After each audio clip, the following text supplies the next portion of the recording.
You know, I seen a beautiful girl today. She was about maybe 5'4", 5'6", something like that. Maybe 5'4", 5'6", something like that. Around that height, short girl. But, you know, I'm not the tallest and kind of around my height, but just a little shorter, and beautiful. Nice booty, nice butt, wearing some nice, booty shorts, tank top, had her hair tied up in a bun. And I'm just like, wow.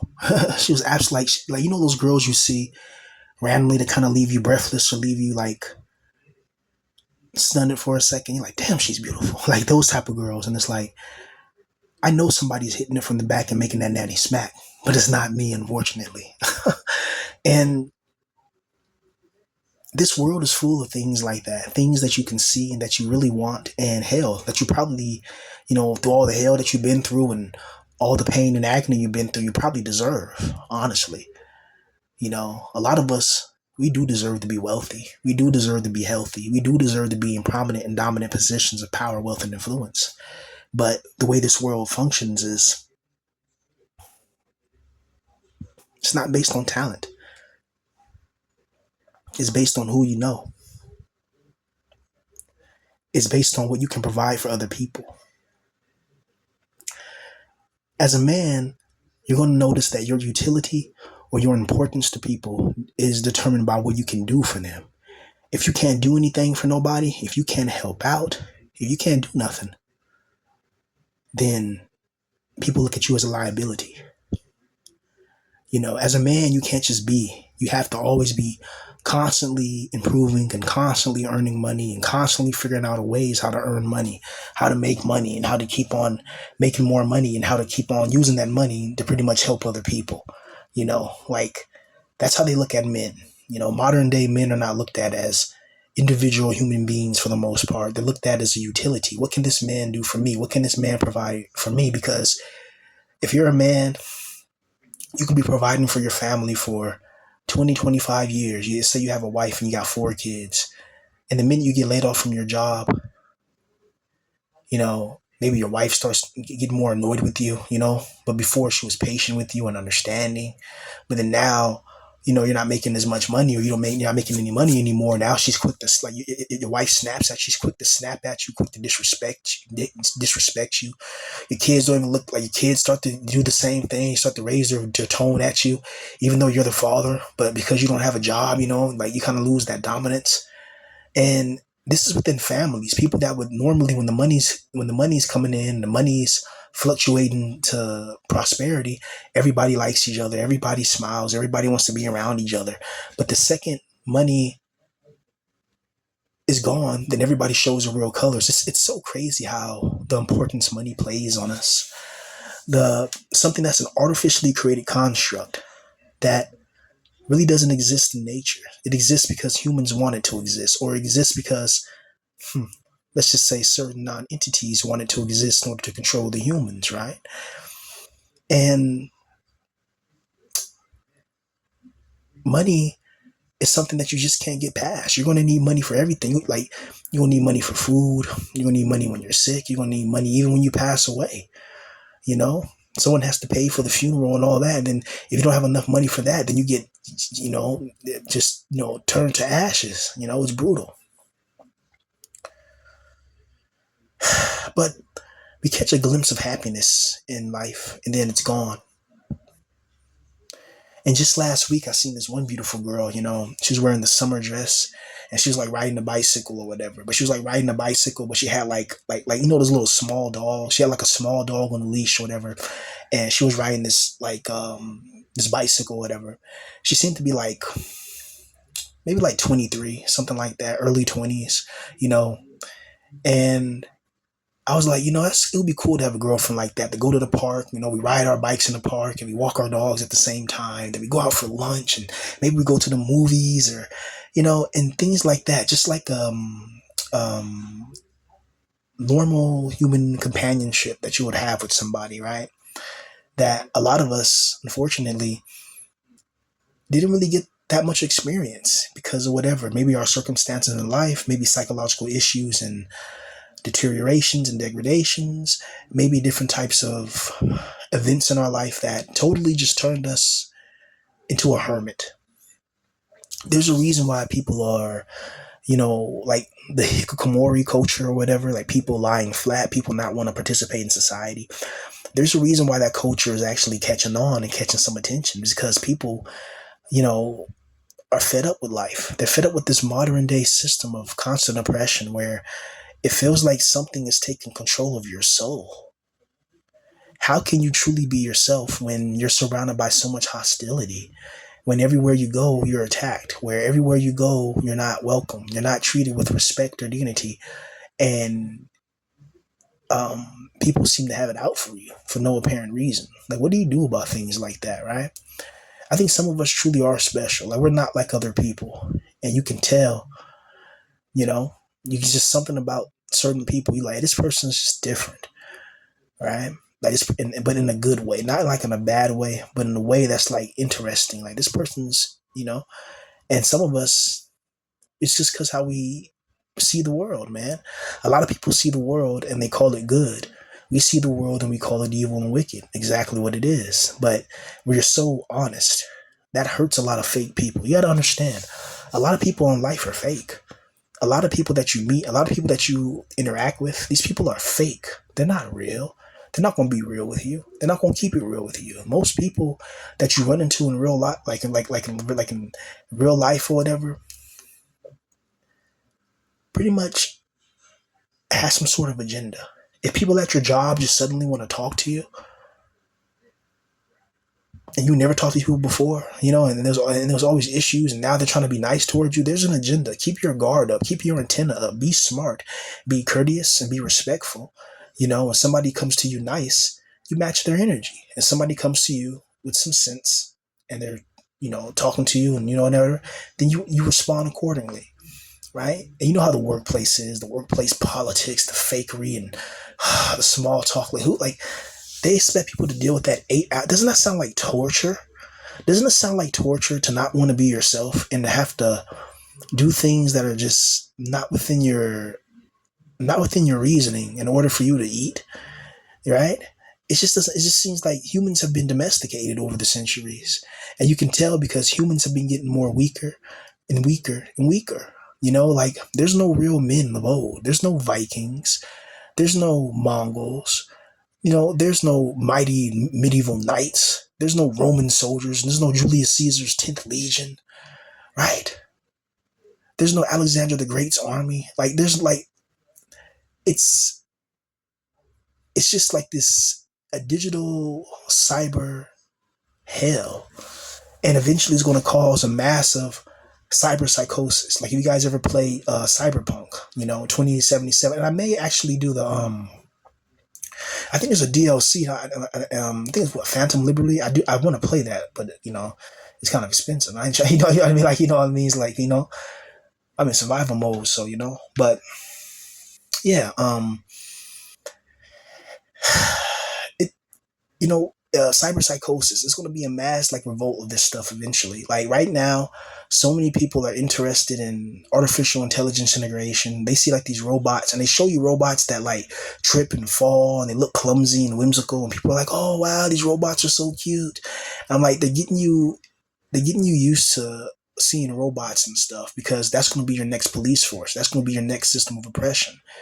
You know, there's already a company that's called Skynet, and they work within the artificial intelligence community. I'm serious. Google what I'm saying. There's a company called Skynet, and they already make artificial robots. Isn't there a movie called Terminator that has a company named Skynet that made robots? Do you see the correlation? It's called predictive programming. They put it in the movies and then do it in real life. And then some people think that's a coincidence. Like, yeah, okay. It's called a plan. You know, the great noticing. You start to notice patterns. You start to notice systems of oppression that at first they seem invisible. At first they seem invincible and impossible to overcome these obstacles. But then you start to see the cracks in the system and think, oh, If I just speak the truth, this whole system will break down. But the problem is when you speak the truth, you get targeted. Notice whenever you learned about the demiurge, or you learned about that, it seems like there's some type of evil being, whatever it is, whatever you want to call it, you can call it whatever you want to call it. But it seems like something evil, something's evil made this world. I don't know what you want to call it. You can call it whatever you want to call it, but something evil made this world, and it made it with evil intentions and evil purposes, and for its own evil successes. And that's why we're trapped. That's why you can never be truly happy for long. Like when you get happy, you can be happy for maybe a couple of days, maybe, if that. And then something's going to break that. Or hell, some of us don't even get happy a day. Like we get happy maybe a few hours a day, maybe if that. Maybe you watch some adult explicit material. Maybe you watch a new anime episode of your favorite anime, and that just reminded me right now. So that's why I stopped for a second. I thought, like, that remind me of the anime I'm watching right now. I gotta continue watching it.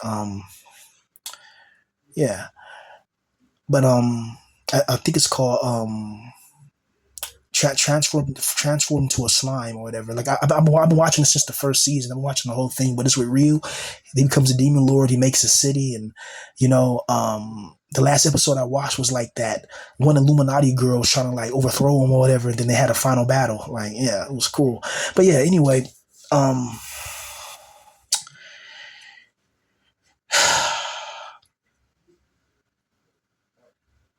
the way the world's going, it's taking the power away from the human and putting more power into the systems. Everything's becoming automated. Everything's becoming integrated with artificial intelligence augmentations. Everything is just becoming more and more and more fake, more and more stale. And I don't know how people don't see this. Like the world is becoming more robotic. People don't have people have the same opinions pretty much.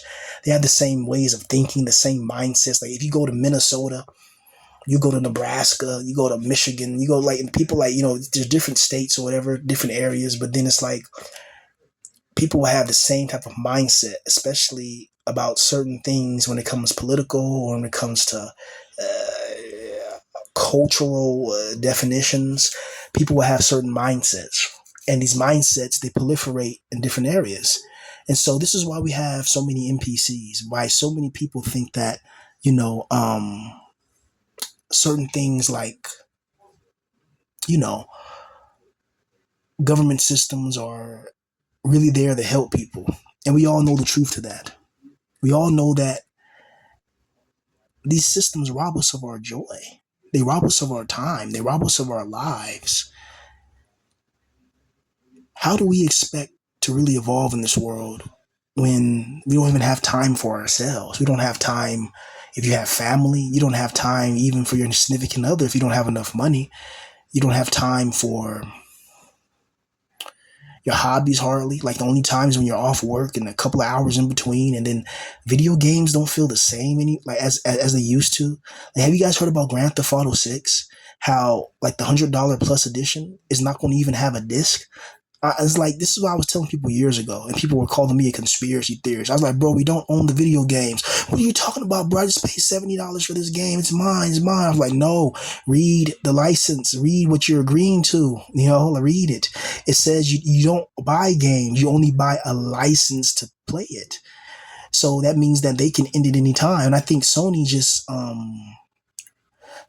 like took off people. Like it's just like delisted a whole bunch of games and a whole bunch of movies. So let's say you pay for a game on PlayStation, and Sony decides to take it off, and you pay like you could have paid $100-something for that. Maybe you got some movies you paid for, but you got to get about $300-500 worth of movies and video games, right? And if Sony wants, they can just take that away, and you'll look and all your games and movies are gone, and they're not going to refund you.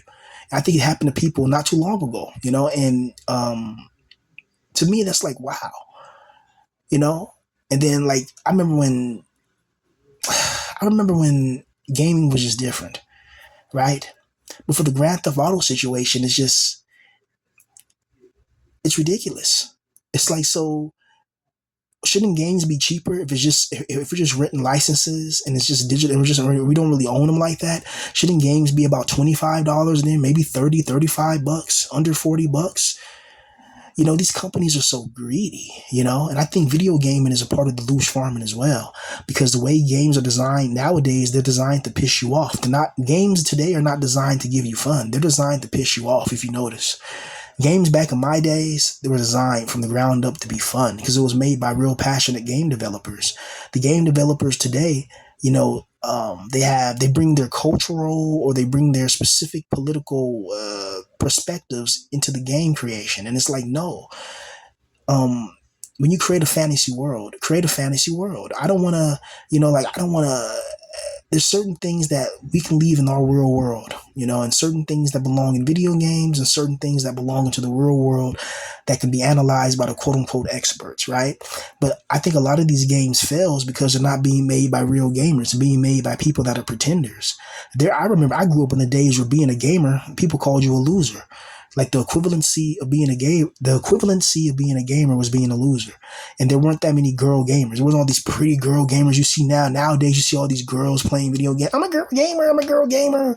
And she's showing her midriff, she's showing her, her chest, and she's wearing, explicit clothing as she gets up and just happens to bend over this way. And, all the horny guys in the chat, they're gonna start sending their donations. They're gonna start only asking for her only frauds and looking at her Instagram, and like they're going to become obsessed with her, and then she's going to find herself becoming wealthy and rich, in a few years she puts the work in, right? What a weird system this is, Back in the days, bro, when you bought a video game, it didn't have all this DLC and all this stuff like that where it fixed the game. Back in my days, when we bought video games, the game was completed. It was a fully furnished, finished product, completed. You had a storyline, great voice acting. The graphics were the best as they could be at the time, but the games were so fun, And I thought gaming was going to evolve, but I'm glad I grew up in the golden age of gaming, the golden years of gaming. I'm glad I grew up in it and seen it, because now I've seen the downfall of it. Imagine being a 10-year-old now or being a 5-year-old now, and you play this new Halo that's coming out called Halo Campaign Evolved. It's called Halo Combat Evolved, and you guys already did remakes of that already. So why are you making a new one that's for our modern audience? So now Master Chief is going to have, pink armor, tattoos on his armor. He's going to be in the phase of I'll just stop there. Let's just say it's just not going to be like how we had back in the days where these people took gaming serious. It's like when you play Call of Duty and you see Nicki Minaj or you see somebody like that in the games. Like, I know damn well Nicki Minaj does not play Call of Duty, and it's just like, what happened to the military simulation that this was back in the days? What happened? Like, back in the days, gaming was more serious. I grew up in a time where I remember every single game was a World War II game. I played the original Call of Duties, Call of Duty Big Red 1, Call of Duty Hill 30, I think it was called, and a few others, right? These are like Call of Duties before the main one, Call of Duty 2, took off on Xbox 360.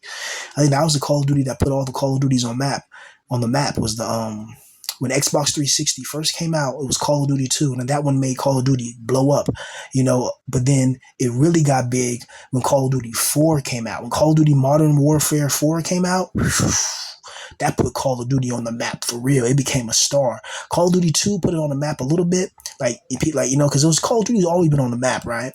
But when Call of Duty Modern Warfare 4 came out, and that was the best times in gaming, man. That's when your skill actually mattered, man. God, I miss that, bro.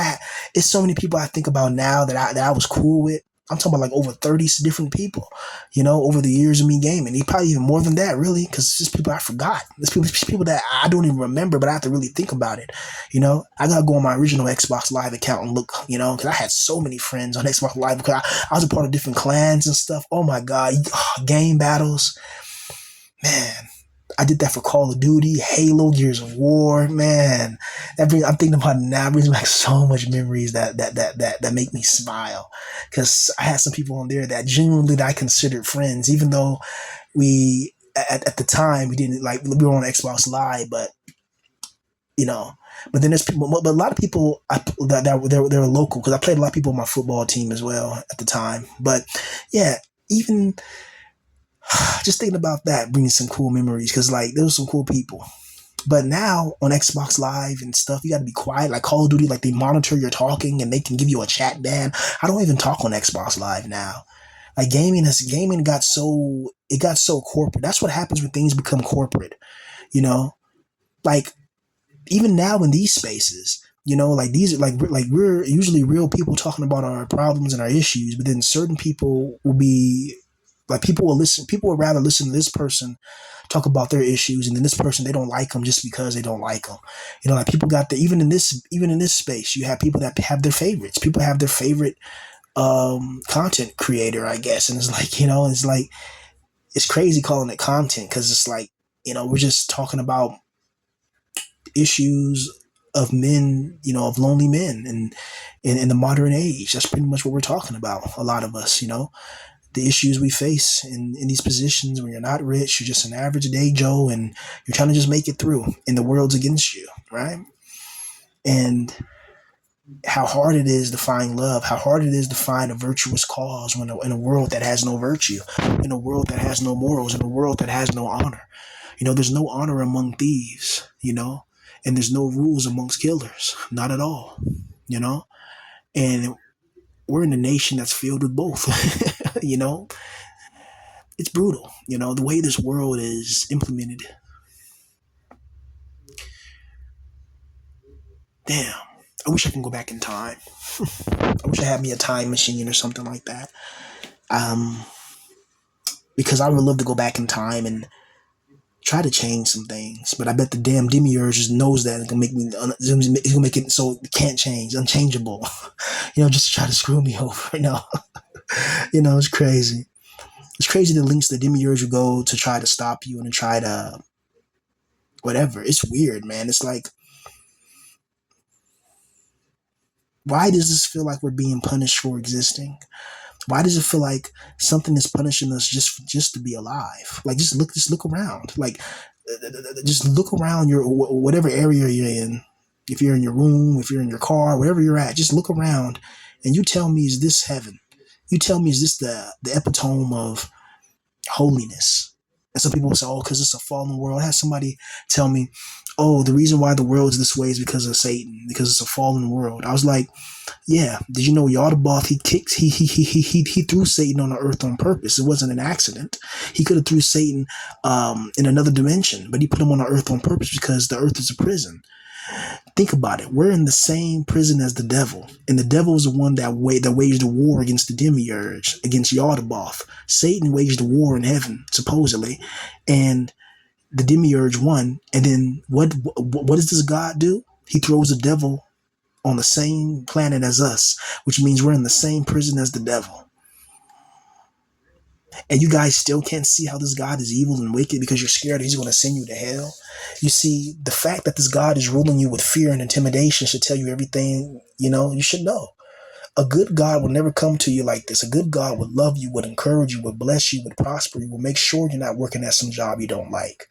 But make sure you're not in some evil system where they're doing satanic rituals behind the scenes. This God will tell you of these things, inform you of these things. He wouldn't even put you in a situation.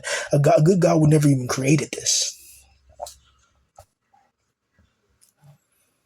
This whatever this is, this consciousness, this existence, it comes from somewhere. It comes from a being that's evil. But I feel like our souls, and not everybody. Because remember, not everybody's a good person. Most people are evil and wicked and probably deserve to go to a hell if they, let's be real. But then there's people that are rare, that are exceptional, that they seem to attract the most negative, evil bastards you can imagine. You know, and there's people that are rare and exceptional that people take notice of their talents. They take notice of their attributes. They just take notice that this person is different. And there's people that like that, and there's people that envy that, and people that can respect that. But when you're somebody that's great, you're always going to have some type of, some type of system of negativity and negative events that seem to always fluctuate around your life, and it gets confusing, you know. We live in such a multifaceted world where there's so many things going on at once, and it kind of overwhelms the human mind to focus. It kind of overwhelms people's ability to see through the foolishness and to see through the evil. Because you have a system that's literally built on lies and oppression, a system that's literally built to keep you thinking a certain way, a system that's literally built to make sure that you don't really focus on the real issues and the real problems, such as all these people doing evil things on Epstein's island, and not only that, they have underground deep military bases. What are they doing underground there? They can have all type of secrets and magic going on. They can have ancient artifacts of old, and we'll never know it. And they'll tell us it don't exist, and they'll make a Disney movie about it, and people think it's fiction when in fact it's reality. But they put it. But part of their magic is they have to show you that it's real, so that way you subconsciously agree to it, even though they don't tell you, hey, giants are real, aliens are real, mermaids are real, other dimensions and breakaway civilizations and relic and relic civilizations are real. They're not going to tell you that, but they'll put it in a movie and say it's Star Wars, and then now you see it and believe it, and people start, you know what I mean. And so now, if something happens in real life, they're not in trouble, because we somehow accepted it, which is crazy. Like, I don't like that either. That's kind of trickery and sneaky to me. I don't like things like that. Just be straightforward.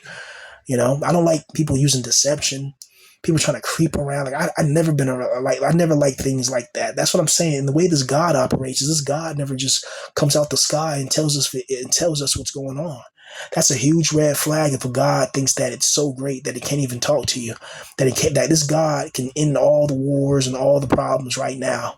He can just open his face in the sky and then start calling people out. Hey, that person over there that's being racist, I know, stop that. You know what you're doing is wrong. Hey, that person over there, gang banging or whatever, you stop that. Woo, woo, woo. That person over there is stealing the money. You stop that. A God just, and really just lays the smack down and shows them. Wouldn't that make people more like, okay, but this guy's not showing his face at all. He's hiding for some reason. I think we have the ability to maybe look at this God and siphon off energy from him and make him weaker. Like, I think we have that ability, because that's what he basically did with Sophia when she fell and how he stole her divine light.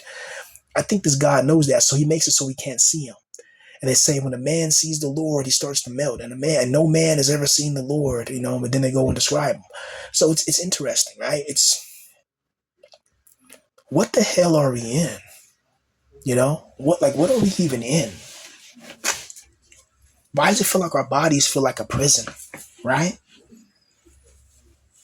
Like if you ever been really sick, then you'll understand, right? Oh, give me a second real quick.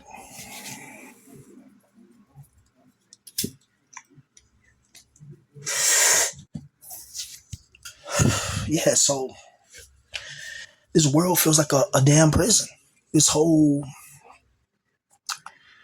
existence just feels fake. It doesn't feel like this is the real final existence. It feels like there's something beyond this, something beyond that, and something even beyond that, and even further. I think it's ridiculous that humans think they know everything. We don't know everything. I don't know everything. The God who created this doesn't know everything. Let's be real. Y'all the Boff doesn't even know everything. And he created these heavens and universes, and he doesn't know everything. Because he's not the supreme being. He's not from the monad. Such spiritual complexities create so many problems. This is why I wish these spiritual teachings and things are just laid out with more clarity and laid out with more understanding, because it's just, when it starts getting confusing, people start thinking it's just make believe and fake. And they have a reason to believe that, because we all been deceived. We all been lied to. So of course, some of us are going to be deceived, but we have to keep seeking the truth.